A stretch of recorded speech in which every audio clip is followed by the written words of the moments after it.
Okay, good morning. Today we start our discussion on a series of lectures titled High Speed Devices and Circuits. Okay. My name is K.N. Bhatt. I am from the Microelectronics section in the E department at IIT Madras. The reference books, maybe I can hand it over to you later. You can just see one of the books that I will be referring constantly for material properties will be Saurabh Gandhi's, S.K. Gandhi's book on VLSI fabrication principles, second edition 1994. Then there is a book by Chang and Cat, gallium arsenide high speed devices, physics, technology and circuit applications.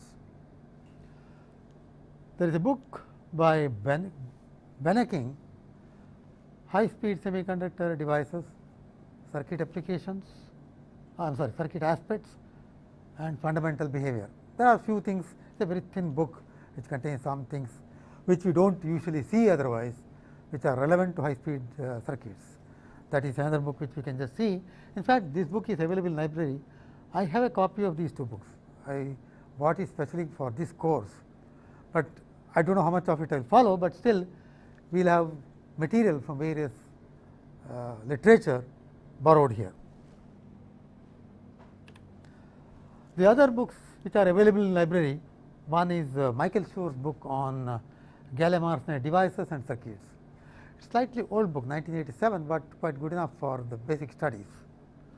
Then Zay's book, 1990, which I am sure you have seen in the library, high speed semiconductor devices. Lastly, there is one, the first time when I was seeing these areas, I saw a book on VLSI electronics, gallium arsenide microelectronics. This is also available in the reference section. Okay. So, these are some of the books which you can use as a reference book, but generally I will be giving you the summary or the gist of various details related to the gallium arsenide devices, high speed devices as well as circuits. There is a lot of emphasis on devices, but definitely circuit part also will touch upon. I will not highlight what the syllabus is going to be. In fact, if you go to the website, you will see the syllabus. High speed devices and circuits. When you say, you can immediately see that there are two classes of devices and circuits. One class based on the silicon devices, and when you say silicon devices, immediately you will see MOSFET and bipolar junction transistor circuits, BJT. Okay, that is very popular both in digital and analog circuits. Further classifications we will see later. Major device areas are these two. Okay. The other one that you will see will be the compound semiconductor devices. We will see why we should move from here to here for high speed during the course of our discussion. And when you deal with compound semiconductor devices, you will have MESFET, that is metal semiconductor field effect transistor, as against MOSFET in silicon integrated circuits, and also you will have high electron mobility transistors as against MOSFET and JFET, and the other one will be HBT, heterojunction bipolar transistors, which actually a replacement for the conventional bipolar transistor. Okay. Now, some of the circuit aspects also we will definitely touch upon. For example, some concepts of logic families involving this type of devices, which are different from those MOSFET based logic circuits. Okay. Let me not name them right now because there is no point. So, these are the general idea. Now, we will see silicon based circuits dominate the VLSI applications. First, we will have to see why it is so dominating, why it is all pervasive. Next, we would like to see why should we look for other materials. Those are the two aspects we will just discuss now. So, You notice I just put it deliberately on the left hand side, so that some space may be required for here. There is a shifted everything to the left slightly. Now, silicon based devices or silicon is very omnipresent because of various reasons. Number one, you see it there, silicon is the most abundant material on the Earth's crust. It forms 0.238 weight fraction of Earth's crust. Okay. In fact, there is a joke on this. You can go to beach, collect some sand, that is silica, and you can reduce it to silicon. So, in plenty you have silica, that means in plenty you have silicon. That is one of the major reasons for why silicon is very popular. Now, apart from that, there are other reasons, like the chemical stability of silicon is extremely high. When we say chemical stability is high, what we mean is we can use, you can immerse silicon in at room temperature, particularly in all chemicals, acids, alkalis. For example, you can dip it in nitric acid, you can dip it in HCl, or even you can dip it in a combination of HCl, HNO3, that is aqua regia. So, even aqua regia, the most dreaded chemical which will eat or etch gold, will not affect silicon. That is what we mean by saying it is chemically very stable. It becomes very easy to process, because you can dip it in various chemicals. Okay. So, that is one of the advantages, major advantages that silicon has compared to most of the other semiconductor materials. So, unless we require them very badly, we will not go in for other semiconductor materials. Silicon surface can be oxidized to silicon dioxide. This is another advantage. Okay. You just put silicon into, or just subject silicon to high temperature like 1000 degree centigrade, pass oxygen, you have immediately silicon plus oxygen will give you silicon dioxide. Temperatures that we talk of are 900 degree centigrade to maybe 1100 degree centigrade. That is the range. So, you can easily convert it. Either you can use oxygen or you can oxidize in a water vapor, H2O. Result is the same, silicon dioxide, silicon is converted to silicon dioxide. It is called the native oxide. Now, it has several uses. Why do you say if you oxidize silicon, so what? So, if you see the slide, you can see this silicon dioxide is used as gate dielectric. In a MOSFET, you have a gate and an oxide. The gate dielectric is very effective and very powerful with silicon dioxide. Metal oxide silicon, that is MOS structure. You can make with a metal, then the silicon dioxide, then silicon, that is MOS structure. So, now you also have other advantages like the masking and passivation. Let us just take a look one by one. So, one is the gate dielectric.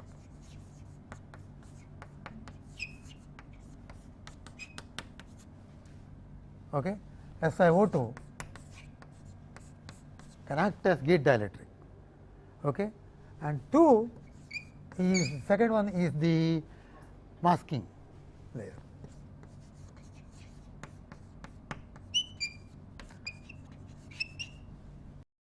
This is like this.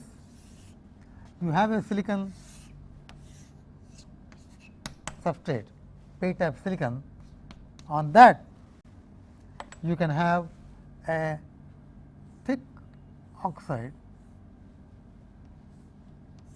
okay, and then you have this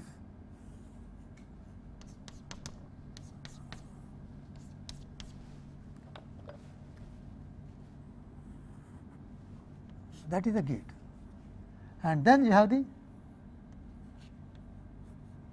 I don't know whether it is visible, N plus. This is actually the basically the MOSFET structure, source, drain, a schematic representation. So, what we are trying to say is you will have this portion which is colored, that is actually the gate oxide, which already you know. I am just reiterating just to fill in whatever information required. This is metal oxide semiconductor. This is very effective as a gate dielectric. This is called gate dielectric. This is the field oxide.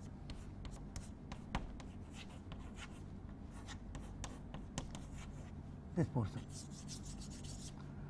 That also is silicon dioxide. Now, the advantage here is, second one is the masking layer. See, for example, when you do this N plus diffusions, you use this oxide as the mask, which will prevent the diffusion of dopants through that layer. So, the silicon dioxide is a very effective masking agent against impurities. Okay, that is what we are saying by implying when we say masking layer. And the third one is passivation.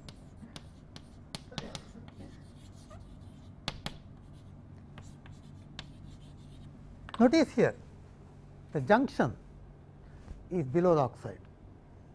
Okay. The junction is protected by means of this oxide. So, that is what we mean by saying the junction is passivated. It is, otherwise it is very highly reactive. When you have the oxide on the junction, its reactivity is reduced on surface. So, contaminants do not go and reach the surface. So, it is a protection layer or a passivating layer. In layman's language, you can say it is a protective layer. In electronic terms, you can say it is a passivant. Okay. Those are the advantages that you have for silicon dioxide. In fact, this is the major advantage of using silicon, because you can convert it to oxide very easily. Other benefits of silicon in integrated circuits is the energy band gap. Okay. The gap between the conduction band and the valence band is 1.1 electron volts. In fact, what you mean is the energy gap 1.1 means it requires 1.1 electron volts energy to remove the electrons from the valence bond and make it available for conduction. Okay. So, that means sufficient amount of energy must be given to break the covalent bonds, to remove the electrons from the bond. Okay. What is the big advantage of this? For example, if you take silicon, I am sorry, germanium, this band gap is 0.72 electron volts. So, when you, okay, that is one of the reasons why germanium lost its market compared to silicon. Okay. Because if the energy band gap is small, whole electron pairs can be created very easily. Okay. So, if you make a junction, if the temperature goes up to 60-70 degrees centigrade, the junction becomes very leaky, and if the junction becomes very leaky, it is no longer a effectively rectifying junction. Result is the transistors etc. do not work properly the way you want to work, the way you want them to behave, it does not happen. Okay, that is why that is one of the advantages. In fact, going back to the previous slide, previous advantage, silicon can be oxidized to get silicon dioxide, whereas germanium, you may ask, can't you oxidize it? You can oxidize germanium, you will get germanium dioxide, okay, or germanium trioxide, but that oxide is not chemically stable. When you process by dipping into chemicals, it will just get washed out very easily. Even the dilutest of dilute chemicals will etch out the germanium oxide. Whereas silicon dioxide, very highly stable chemically, just like silicon. The only chemical which will etch silicon dioxide is hydrofluoric acid. In fact, you should be able to etch with some chemical, so otherwise you can't handle it. You know, at least there should be some boss who will control that, that is hydrofluoric acid. Okay. Germanium, of course, that way it is very weak, germanium oxide, it can get etched very easily. So, that is why, so on two counts, germanium lost its market. Though the transistor initially was invented germanium, within a decade silicon took over, because one is the advantage of high band gap 1.1 electron volts, two is the advantage of the oxide. Now, the other advantage that you see now, so this is I am just putting it as an advantage, in the sense, since silicon was made use of for realizing integrated circuits, the vendors who sell the wafers started growing bigger and bigger diameter wafers. In the sense, you grow a rod of silicon, then slice them to get wafers. Today you can grow 12-inch diameter rod, a rod which is 12-inch diameter. In fact, Intel etc. use only 12-inch diameter wafer by slicing them. In India, we have 4-inch diameter wafers, BL, Semiconductor Complex Chandigarh 6-inch diameter wafers, ITA Bangalore, Sitar, they use 6-inch wafers. So, these are some of the companies. There are also companies which deal with compound semiconductors. We will come back to that later, because we will see whether we need them at all. In fact, there is one company in Hyderabad, Gatech, which entirely deals with gallium arsenide based devices or high speed devices, high speed integrated circuits, monolithic micro integrated circuits, MMIC. Okay, that is a reality, it is not a myth. So, now what we are seeing is we can grow 12-inch diameter wafers by using what is known as Czochralski technique. Okay, that is, melt silicon from polycrystalline material, dip seed crystal, pull it to get that thing. This is, I am sure you have studied in your technology course initially. So, these are the things which have projected silicon into the forefront. Now, let us see what are the parameters which limit the high frequency performance or high speed performance of the devices. I think without telling anything, you will say the parameters which will kill the high speed operation of devices are resistors and capacitors, because wherever resistors are there, combined with the capacitors, you will have the RC time constant delays will be there. It will affect the high frequency performance, it will also affect switching speeds, because wherever there are capacitors, you have to charge those capacitors, and if they are accompanied by the resistors, they have to be charged through those resistors. So, device routing, device capacitance and routing capacitance. Okay. You may have the integrated circuit where number of devices are there, but those devices must be connected from one to another by means of interconnecting leads or wires. In fact, that wire is not just connected like that, it is routed on the surface of the oxide. So, those wires will have capacitance to substrate, and those capacitance are called the routing capacitance, or you can pronounce it like routing capacitance, whichever way you like. Okay. So, it depends which part of the world you are talking. Okay. If you are talking in America, it is a routing capacitance. Other thing is device capacitance, like junction capacitance. Okay. And also, when you talk of MOSFET, the MOS gate itself has got that capacitance, that has got to be charged. Now, when it is getting charged from a preceding stage, it will preceding device will be driving these capacitors.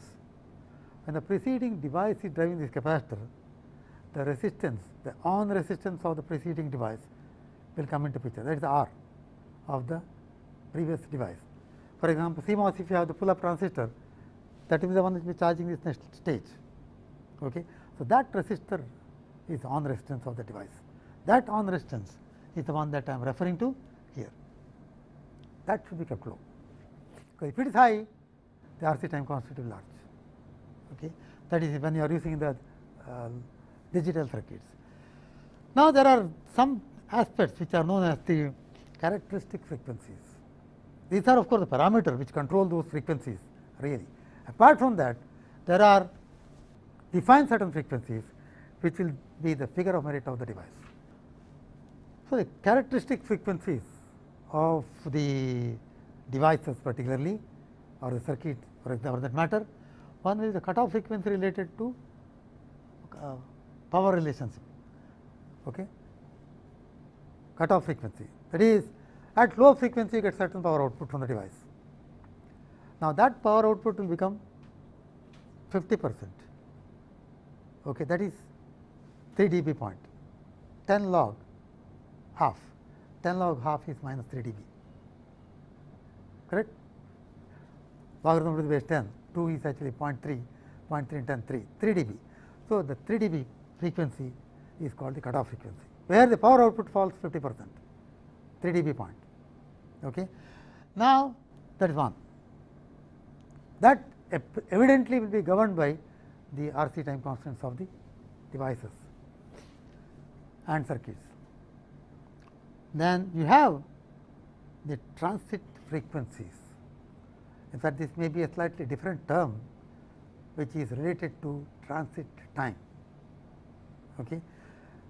Sometimes we see people referring to the cutoff frequency and the transit frequency one and the same thing. They are different actually. Okay.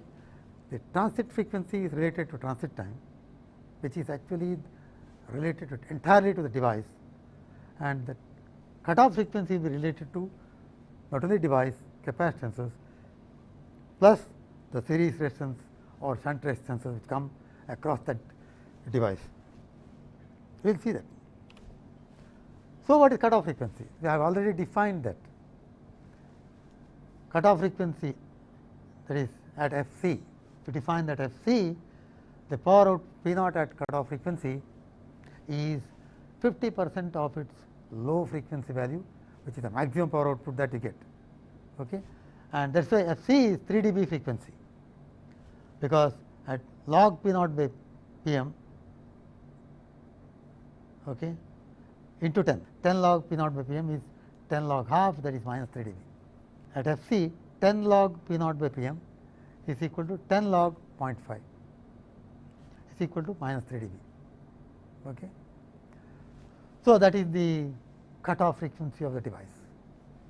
Now, what is the frequency, transit time, transit frequency? Okay. So, the next thing that we see is the transit times, tau t. This is, I am sure, very familiar for those of you who have taken at least one course on devices. This is proprietary of the device. Okay. Transit time is, as the name itself indicates, it is actually the length divided by velocity of carriers. If there is a length L, for example, if you have the channel length here, this is actually the channel length.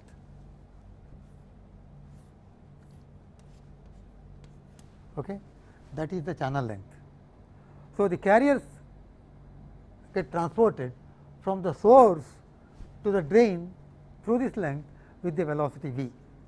The transit time is the time required for the carriers to move from the source to the drain through a path length of L. Okay. So, that is why that will be actually the length divided by the velocity, and the velocity would depend upon what is the transport mechanism. For example, if you take the base region of the transistor, there also you can talk of transit time. The mechanism by which the carriers are transported is not by drift, it is by diffusion. So, velocities are smaller compared to drift. So, length there is the base width divided by the velocity related to the diffusion, that will give the transit time.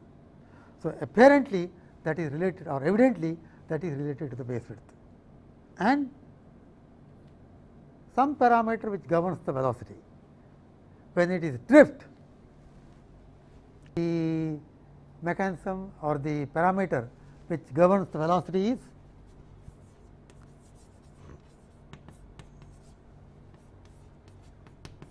when it is drift, the velocity v is equal to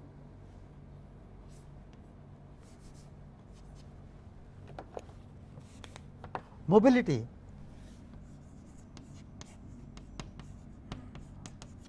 of the carriers into electric field.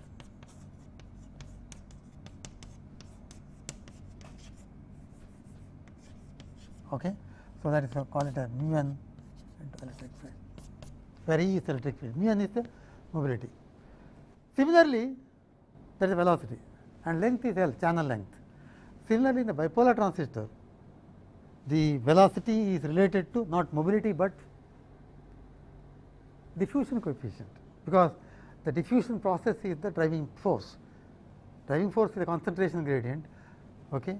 The force is dN into d by dfx, dN by dfx, where d is the diffusion coefficient, dN by dx is the concentration gradient. Here it is mu n into the driving force is the electric field. There diffusion coefficient into driving force is the concentration gradient. So, it is a diffusion coefficient.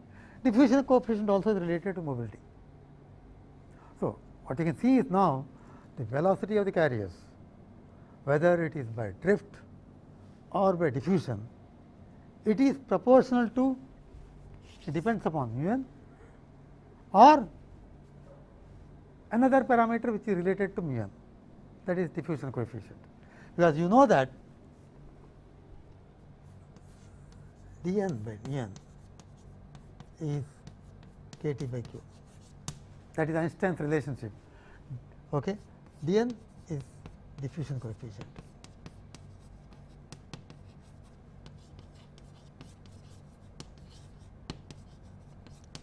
Okay. Driving force in this case is diffusion coefficient into dN by dfx, concentration gradient. These are of course basic things which I am just reiterating. Okay. Now, let us go back and see what is this transit frequency. Okay. Tau t is length and velocity. Now, let us just find out what happens here. Let me just go through a quick derivation of that. How much is transit time and how is it related to the term known as the transit frequency. So, okay, transit frequency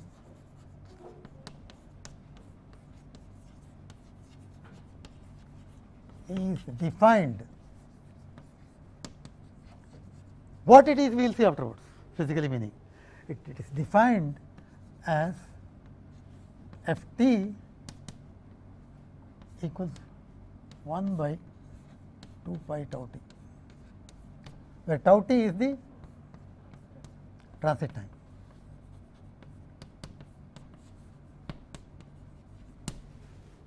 Tau t is the transit time. Okay. Now, let us find out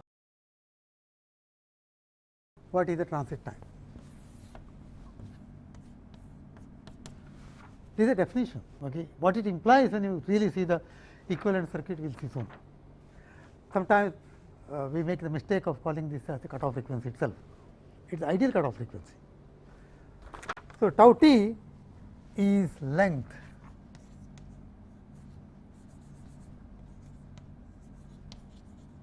divided by velocity, that is L divided by velocity. Okay. Now, in a MOSFET, we will define this with respect to the MOSFET. In a MOSFET, metal oxide field effect transistor, V is equal to mu n into E. E along the channel, electric field along the channel length, source to drain.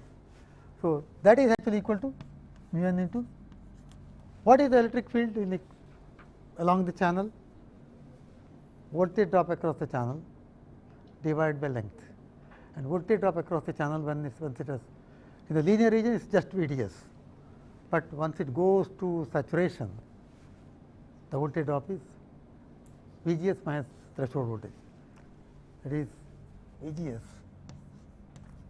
minus VTN divided by L, that is the electric field. Voltage by voltage across the channel divided by the length of the channel, that is electric field, average electric field. Okay. Now, in fact, what I would do is I will write it one step, mu n into VDS divided by L which is actually equal to mu n into VGS minus VTN divided by L in when you have to when IT is saturated.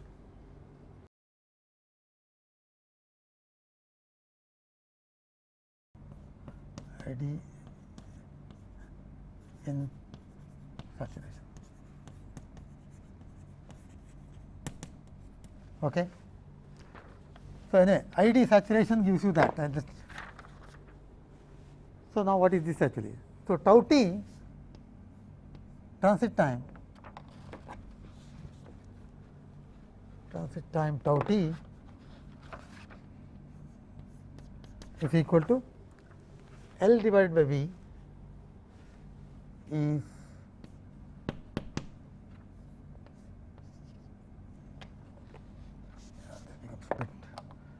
L divided by V, which is actually equal to L squared divided by L divided by L squared divided by mu into VGS minus VTN. Okay. Here VTN is actually VGS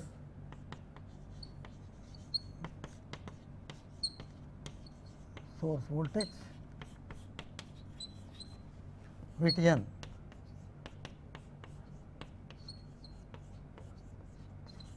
threshold voltage. So, those are the well known definitions. So, just I did not mention that initially, but for the sake of completeness, that is that.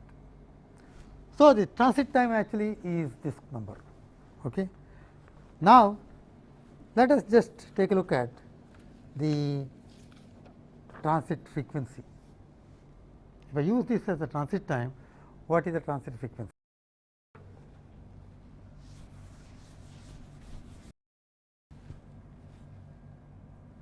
Transit frequency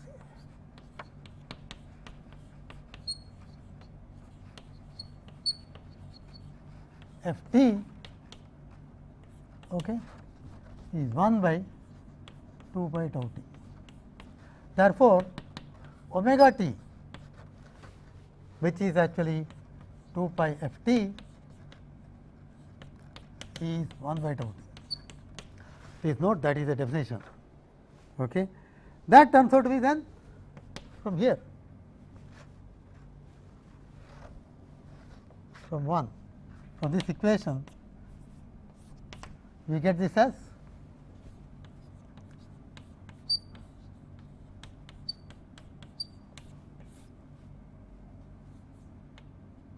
okay. That is the transit frequency. Now, let us do slight manipulation. Yes, finally, what we want to see is how this will be related to some of the circuit parameters which we talk of. Okay, because a circuit engineer may not like to say mobility, threshold voltage, all sorts of things he may not like to analyze. So, let us see how it works. I remove this now. Notice that what the transit time depends upon, channel length and the mobility mainly. Okay.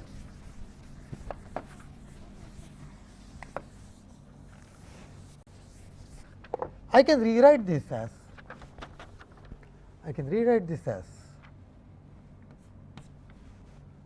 multiplied by C oxide.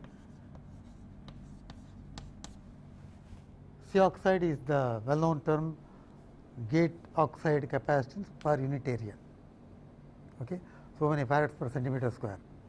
In fact, the value is about 35 nanofarads per centimeter square if oxide thickness is 100 nanometers, that is 1000 angstroms. If it is 1000 angstroms, then that is 35 nanofarads per centimeter square. Okay, I multiplied that and then I multiplied by W into VGS minus VTN. I just multiplied by these two and then I divide by that.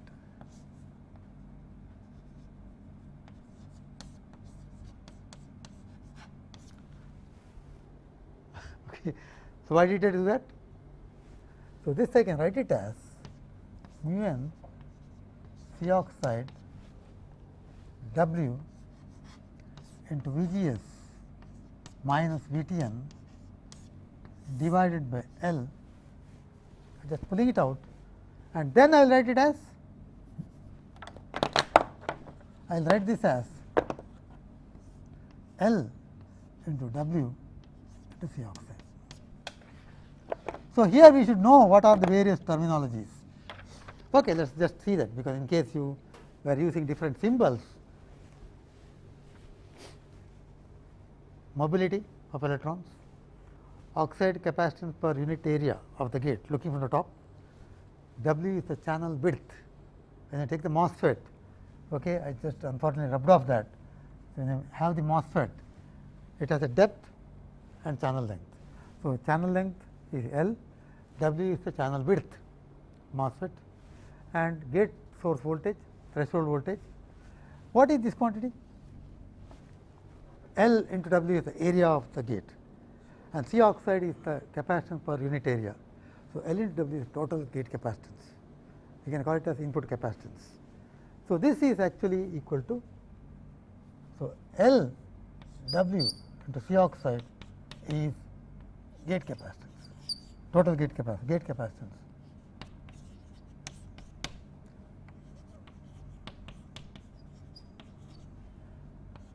I squared C I, input capacitance. You can call it C G or C I, just call it input capacitance. Okay. What is this quantity? In terms of transconductance, if you take. Okay. Let me remove these portions, top portions. I can remove it so that I can write from there. Okay. Okay, I will have some space here. I D in saturation for MOSFET is mu n C oxide W divided by 2L into standard square law, simplified version of this MOSFET characteristics, that is that square law. Okay.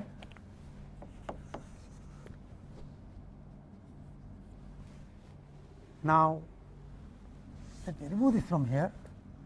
Therefore, GM, what is GM? Transconductance is equal to delta ID by delta VGS will be equal to, differentiate that,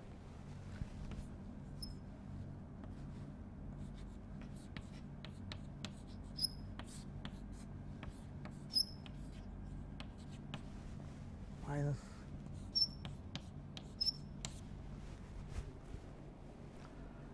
so now you can see what is the that omega t is. Omega t we defined it as 1 over tau t, and we have finally come up to this, and this portion we know it is equal to C I, the gate capacitance or input capacitance, and this portion is nothing but G M. So, this is actually equal to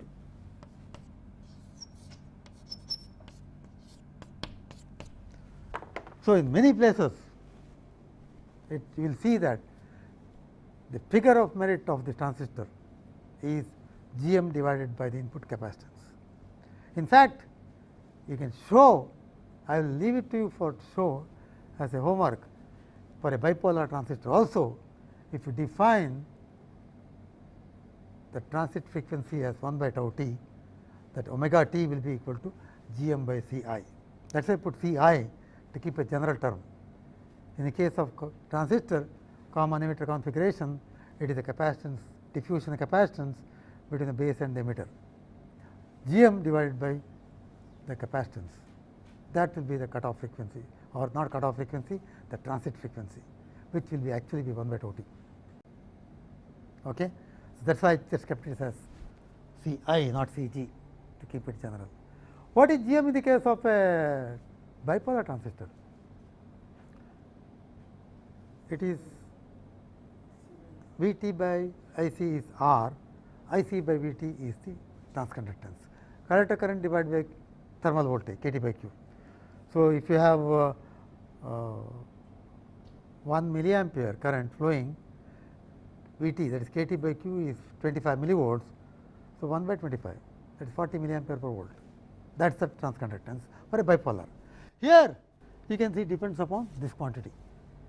I can have better and better value of that by if I have better value of the GM, okay, better value of GM and smaller value of the gate capacitance. Okay. These are some of the guidelines which are being used. Okay. GM can be improved by increasing W, but that is affecting capacitance also. So, by increasing the area, you will have the driving capability improved, but the capacitance also goes up. That is not the way to improve the speed of the device. So, you can't make it W, but you can make, if you make L smaller, GM goes up, capacitance goes down. So, the way to increase the speed is reduce the channel length. Okay. It's without affecting the capacitance, you are increasing the speed of the device. This is one of the key things. More importantly, you can improve the speed of the device by if you can improve the mobility. Okay. And how do you improve the mobility? For a given material, you are stuck with the mobility, but mobility is better if the doping concentrations are low. But if you go to doping levels of 10 to the power of 17 of that level, the mobility will start falling. So, you must be guarded in the conventional applications not to go to very high doping levels. You must remain at the low doping levels. It has its own repercussions, we will see as we go on. Okay. You need to go to higher doping concentrations in certain cases. Okay. So, one way is to change over this material which has better mobility or better velocity. Okay. Now, let us just take a look at the other aspect what we are telling. What is this cutoff frequency? Okay. How is it different from this transit frequency? Let us see that. Stop me if something is not very clear. So, I hope symbols are clear enough. So, GM by C is a figure of merit, remember. This not only the device people will talk, circuit people will also talk. I am sure Professor Radhakrishnan would have mentioned this GM by C. Okay. So, that is the transit frequency, which is omega t with 1 by tau t. Now, let us see the cutoff frequency.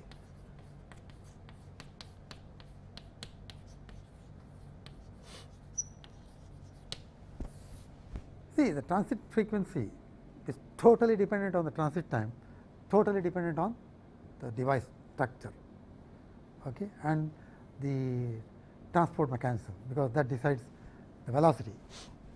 Now, for this we will see the MOSFET. Example, we will take MOSFET, transit frequency of MOSFET, equivalent circuit.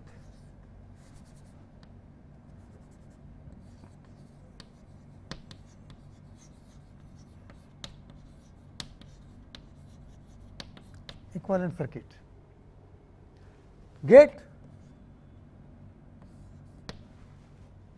and then you have the some resistor which may be the resistance of the gate region itself, and also the contact resistance. So, that comes up to the point, and then you have a capacitor.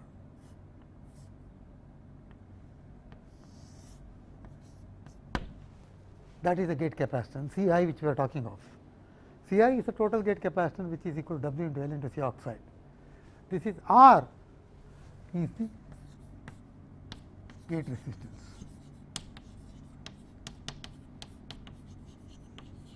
It could be also an external resistance if you call this as the G. So, okay. So, this is the input point.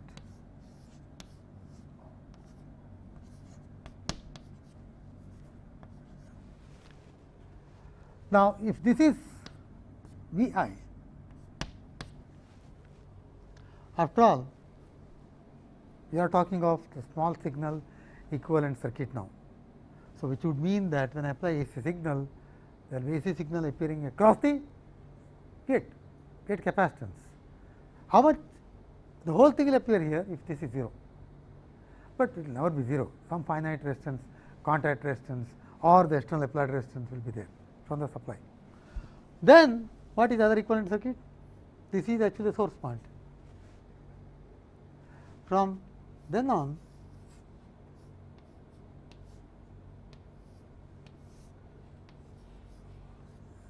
Gm times that voltage Vi, that is the equivalent circuit, because input you see from the RC resistance and capacitance, from the output point it is generating a voltage or giving a current source, the drain current, which is Gm times the gate voltage. So, that is current is like that, that is IL. I can put it as like that RL. You get the output there. Now, the question is, what is the IL equals? Let me just write it down. IL is Gm times Vi, which is actually equal to Gm times Vg divided by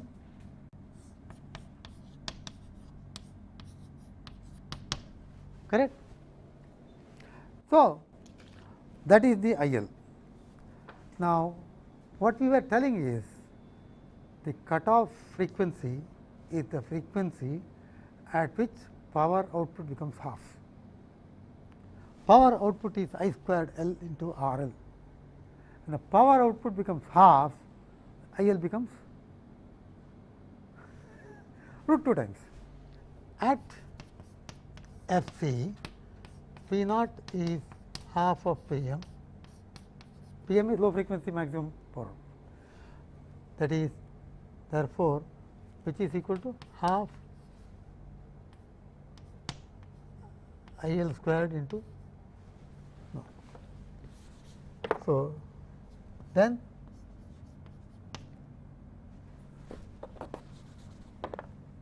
IL will be 1 by root 2 times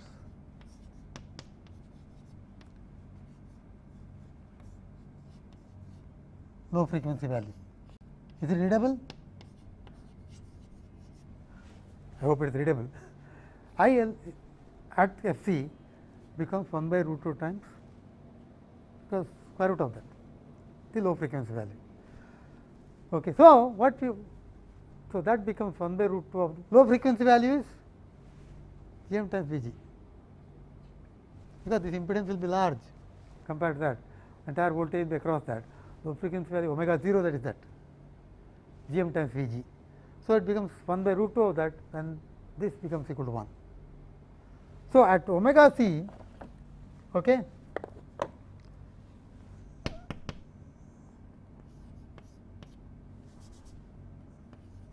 at omega c, omega r c I equal to 1, correct. Without even going through this, we would have said the cutoff frequency is related RC combination. Okay. I just went through that thing to keep the whole discussion open. So, now let us just go back here. Okay, I will remove this thing now. So, you have got the Fc is 1 by 2 pi RCI. Okay. Is it all right? Fc is 1 by 2 pi root RC. So, you can see the whole thing depends upon this RC combination, this cutoff frequency, okay. But the transit time cutoff frequency would depend upon Gm by C. Now, from this circuit point of view, can you tell us what will be the condition for omega t here from the circuit? You can see that cutoff frequency depends upon R and C here. Okay. Now, if you go on reducing R, it looks as if the cutoff frequency becomes equal to infinite. It will not, because this is now limited by this RC combination, capacitance input and the resistance of the circuit. But as you keep on reducing the R, what is the ultimate limit for the speed? Transit time. So, can you see what happens there? What is that Gm by Ci will be? Okay. That is what I try to illustrate. I want to bring it down to you here. Okay. That is, if you call this as I input, okay. Last thing on today, this aspect. I L divided by I in, how much is that? I L is Gm times Vi. Okay. So, Vi is actually equal to, I am sorry, I L is that, just 1 minute, I L is Gm times Vi. I can write Vi is I in into, if you have a current coming in here, what will be the Vi? I into impedance, that is divided by j omega Ci. So, I L is equal to Gm into I in divided by j omega Ci. Please, I am getting at something which we usually do not see. So, therefore, I L divided by I in is what?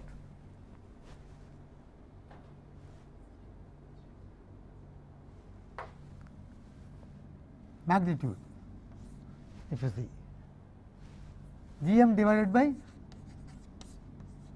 omega Ci. Now, you can see, okay, when omega is low, that is something. Okay. Now, I L divided by I in equal to 1. When this current here is same as the current here,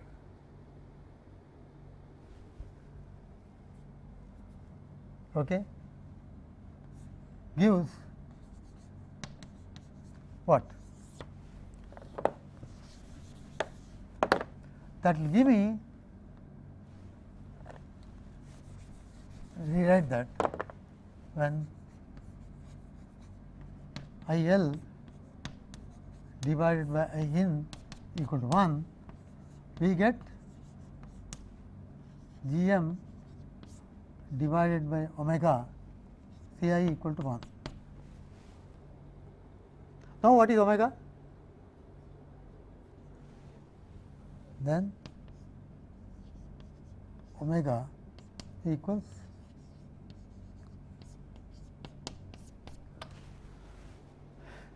okay, that is the key thing that I want to tell. So, when I L become by I is equal to in is equal to 1, the frequency that happens at a frequency equal to Gm by Ci. What is that actually? That is omega t. So, you have got now, what we have done now is the transit frequency omega t is the frequency at which the current output is equal to the current input. That means, it is no longer working as the way you want to work. You can put the resistance here or as well as here. If you have a current that is pumped in, you get certain voltage output, I input into RL. Okay. Now, if this current is same as that, when I put it here, what is the output voltage that you get? I L is equal to I in, that also is I in into RL. You do not get any benefit of using that amplifier there, that circuit there.